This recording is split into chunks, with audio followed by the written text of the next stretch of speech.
Protection with Blessings. Maṅgala Sutta. By Venerable Uttamo Thera. 21. Respect.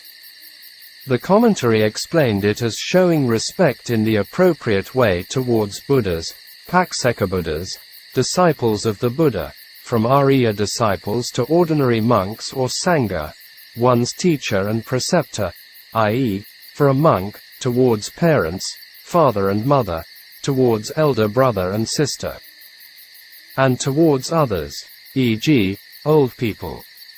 The result of respect, reverence, veneration is good rebirth, human and heavenly worlds. If born as human, will be in a higher class family. In quite a few suttas the Buddha mentioned non-decline of a Buddhist monk. One sutta was in the Book of Seven, Anguttara Nikaya. Sutta 32. Appamada. There a deity came to the Buddha and told him the 7 qualities of respect or reverence, which are possessed by a monk who would not decline. These were, respectful towards the Buddha, Dharmas, Sangha, Samadhi, the training, Appamada, and holding hospitality in reverence. The Buddha agreed with him and retold this episode to the monks. Therefore, respect is not only with human beings but includes wholesome dharmas. Human beings do not respect to wholesome dharmas, so that there are a lot of human problems and suffering arising in societies. So, the Buddha said, respect or reverence was a blessing. We must show respect to respectable people, and it is a noble state of mind. It is a praiseworthy action in this life, and in the next life will have the result of a good and noble life. Therefore, it has good results in this life and after.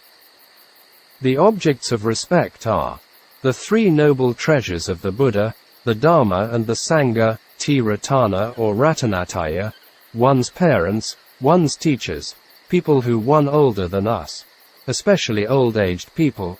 People have noble qualities and someone has gratitude on you. The action of showing respect to respectable people supports the development of Brahmavihara Dharma, love, metta, compassion, karuna, appreciative joy, mudita, and equanimity, upekkha, for both sides. So, both sides have benefits. The action of showing respect has 4 benefits: longevity, beauty, happiness, and strength, mind and body strength. These results were mentioned by the Buddha in a discourse. This story was in the Dhammapada, the 1000, Sahasravagga. The story of Ayurvedhana Kumara. A couple had a son and took him to see the Buddha. They paid obeisance to the Buddha, and he said to the parents only by, "May you live long." Then the Buddha predicted the impending death of their son. To prevent his early death, he advised them to build a pavilion at the entrance of their home.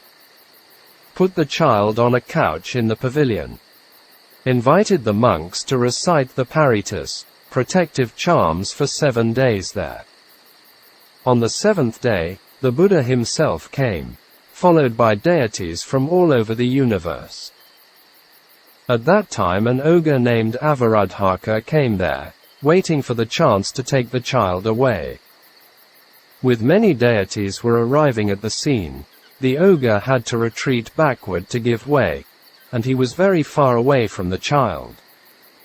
For the whole night, the recitation of paritas was going on, and then protected the child's life. The next day the parents took their son to see the Buddha. After the child paid respect to the Buddha, he said to him, "May you live long." The Buddha also said that he would live up to 120 years and named him Ayurvedhana. The child grew up, and one day with his companions went to see the Buddha and the Sangha. The monks recognized him and asked the Buddha, "For being, is there any means of gaining longevity?" The Buddha's answer was by respecting and honoring the elders. Wise and virtuous people would gain longevity, beauty, happiness, and strength. Then the Buddha spoke the following verse. Verse 109. Someone always respects and honors those who are older and virtuous. The four benefits of longevity, beauty, happiness, and strength will increase. At the end of the talk, Ayurvedhana and his companions entered the stream. The actions of respect and honor are always practicing by the wise and noble people. We must know and understand what is valuable as valuable and must respect those who are respectable. We should have the right attitudes, if not, we'll lose protection and blessing. Then, Sariputta was ideal in this respect, and the most lovely human being on earth. See the biography of Ven. Sariputta by Nyanaponika Thera. Every night Ven. Sariputta paid respect to the direction of his first true teacher, Ven. Assaji, Ven. Assaji was the youngest of the Pankavajika who listened to the discourse of the Turing the Wheel of Dharma. Sanjaya was his first teacher, but belonged to an outside sect, and laid down his head towards the direction of Ven. Assaji. Some monks misunderstood his behavior. The first time, when he met Ven, Assaji, who was on his arms round, admired his noble demeanor. He knew that Ven, Assaji was something special from others whom he had met before. Therefore, Sariputta requested him for his teaching. Then, Assaji gave him a short verse on the teaching of cause and effect. After this short instruction and Sariputta entered the stream, became a Sotapanna. For Dharma teaching, long or short is not important. The importance is its effectiveness. Mostly with long teaching and we do not get much benefit from it. In this respect, with wise contemplation, we know that worldly matters and knowledge are wasting our times and lifespan. Everything has their causes, and by stopping the causes and the result will stop. Craving, tanha, is the cause of suffering, dukkha. By destroying craving and dukkha will be ceased. By entering the stream, Sariputta had strong gratitude and respect on his first true teacher Ven. Assaji. For wise and noble people, we have to focus on their noble qualities by respecting and honoring them.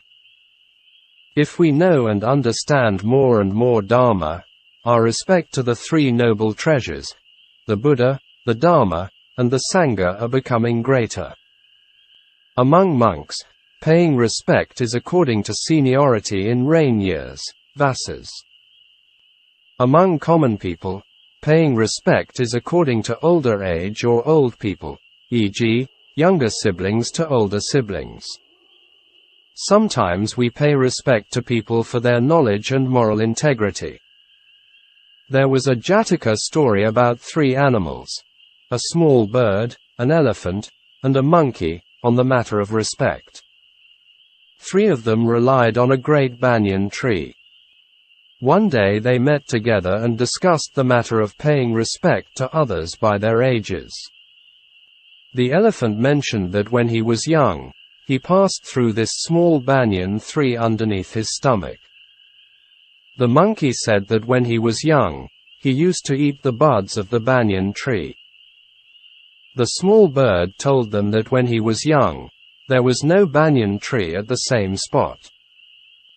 Only after he ate the fruits of banyan from another place and excreted it at the same spot, and this banyan tree grew out from the seeds of the excreta. Therefore, the small bird was the oldest of them. So, the day onwards the elephant and the monkey had to pay respect to the bird. These three animals were the past lives of Ven, Sariputta, Mahamoggallana and the Bodhisattva. The most important matter on the subject of respect is our attitudes to one's parents and teachers. More important of the two is showing respect and honoring to one's parent. If someone harmed one's parents, the result of misdeed is heavier than to a teacher. For example, someone kills his parents and his teacher, the killing of one's parents and after death for sure to fall into the hell existence in next life.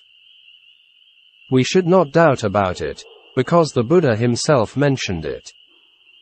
From today media, we know some incidents very unpleasant to see, as to how some people treat their parents. There was more news about killing parents, beating, cursing and treating them very badly. When I was young, I never heard or seen these evil and ingratitude actions and behaviors in families. These are the signs of decadence and bad omens for human societies. If these kinds of evil deeds and behaviors going on like this will become a bad culture and leading to the destruction of human beings. Respect, gratitude and honor to one's parents and teachers are the foundation of goodness to arise. The Buddha himself had high regards about it and praised its qualities. Maybe this was one of the foundation and important cause for Chinese culture and civilization survived up to this day for over 3,000 years. But other great cultures and civilizations were disappeared. With the foundation of goodness on respect, gratitude, honoring and duties to one's parents and teachers develop love, kindness, appreciate joy, considerations for others truly bring happiness, peace and progress for human beings. This was one of the reasons why Chinese sages and noble beings paid attention and emphasis on it as a very important training and education. Another has to be showed respect and gratitude is our teachers. This point is also very weak in nowadays societies. The young and the youth treat their teachers as equal and treat them as friends. Sometimes even worse than to a friend, and it becomes very rude. They tease their teacher physically or verbally in the classrooms. A student no respect and gratitude to his teacher will never progress in the study and goodness. Nowadays many teachers complain that students are difficult to teach and train, in the East or the West. The main reason is we use some modern views, such as equality, human right, democracy, etc. in the wrong and unwholesome ways. Therefore, all these create problems and difficulties in family life and school. With wrong views and ideas in mind creates difficulty to teach and train the children and the students in the right and wholesome directions. It is like catching a poisonous snake, cobra or viper in the wrong way. Instead of grasping its head, we grasp on the tail. If we use these sweet views and ideas, wrongly and improper ways increase the egocentricity, greed, hatred and delusion. And it will create negative results. We can see all these problems in politics, economics, societies, etc. It also likes a knife. It can become a tool for work or kill people. Therefore, the matter of respect or the results of respect is not small wholesome dharma. This quality has to be developed when people are still very young and should start from family life. Even we do not have respect and concern for our parents and teachers, there will be no hope on others. So, the Buddha emphasized it as protection with a blessing. Protection with blessings. Maṅgala Sutta. By Venerable Uttamo Thera. 22. Humility. The English dictionary explains humility as, someone who has humility is not proud, conceit, and does not believe that they are better than others. Another word, humble, has the same meaning. The commentary explained it as meekness and humble behavior, someone without conceit and vanity. It has the nature of quiet and easily controlled, tenderness, soft-spoken, etc. The commentary gave the examples of like a ragged cloth, a beggar, a defanged snake, a bull with broken horns, etc. The result of humility is fame. It is certain that there are other results. The opposite nature of humility is proud and conceit. The outcome of very proud and conceited can be very serious, e.g., the renegade monk Devadatta and the Brahmin girl Magandia. The monk Devadatta, after achieving of supernormal power, psychic power, became conceited and craving for fame and power. He opposed the Buddha. He became so proud and conceited and without paying heed to the Buddha's admonition. At last, he was swallowed by the earth and fell into the great hell, Vipatti, for his evil actions. The young Magandia was beautiful and very proud of her beauty. Her parents offered her to the Buddha. The Buddha, seeing the parents' spiritual faculties were mature, gave them a short exhortation by using their daughter's body as loathsome and putrid. After the saying, both parents became anagamis and entered the orders. Later both became arahants. But the young Magandia became very bitter and sore because it hurt her strong conceit which related to her beauty. She vowed to take revenge. Later she became one of the chief queens of King Adena. When the Buddha stayed in Kosambi, where King Adena reigned, she had the chance to take her revenge on the Buddha. At last, all her attempts were failed, and she encountered with a miserable death. Here we can see the danger and harm of strong conceit which brings misfortune to someone.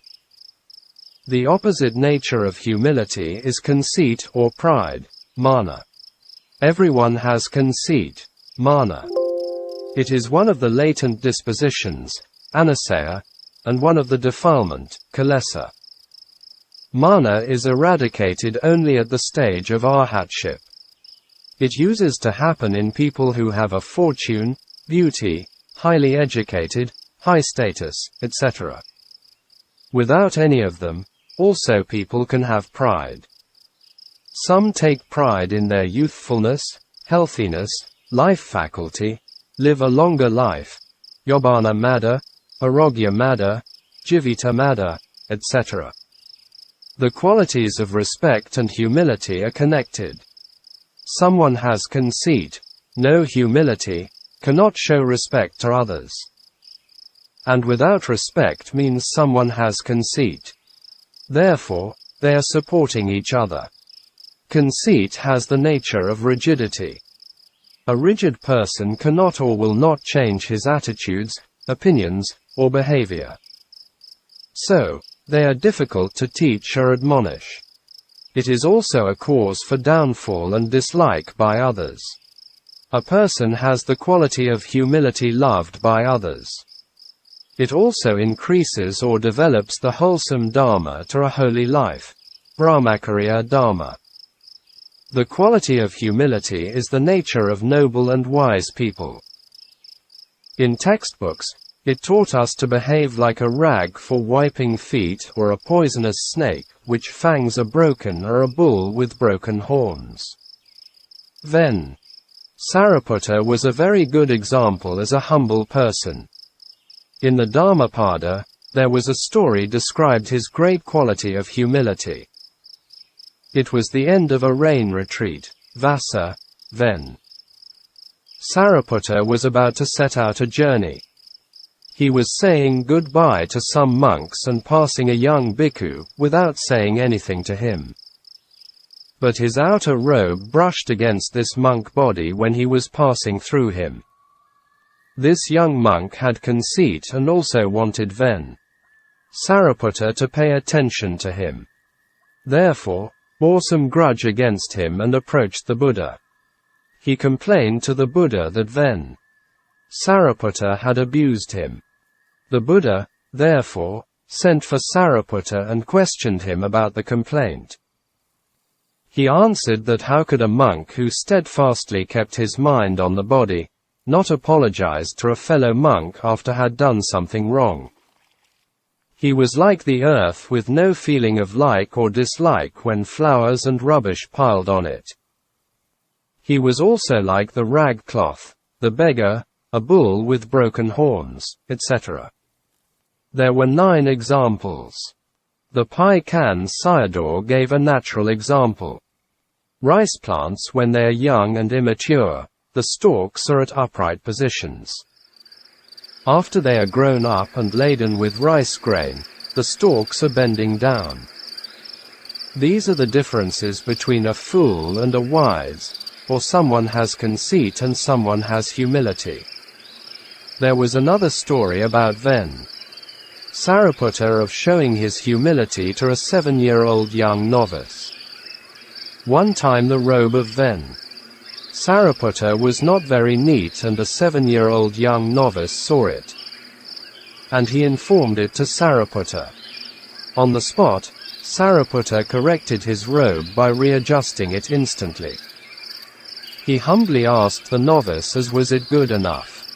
Ven Sariputta and Ven Rahula, the only son of the Buddha, were high-class persons with great wisdom and very humble nature if a person has conceit and difficulty to possess good qualities.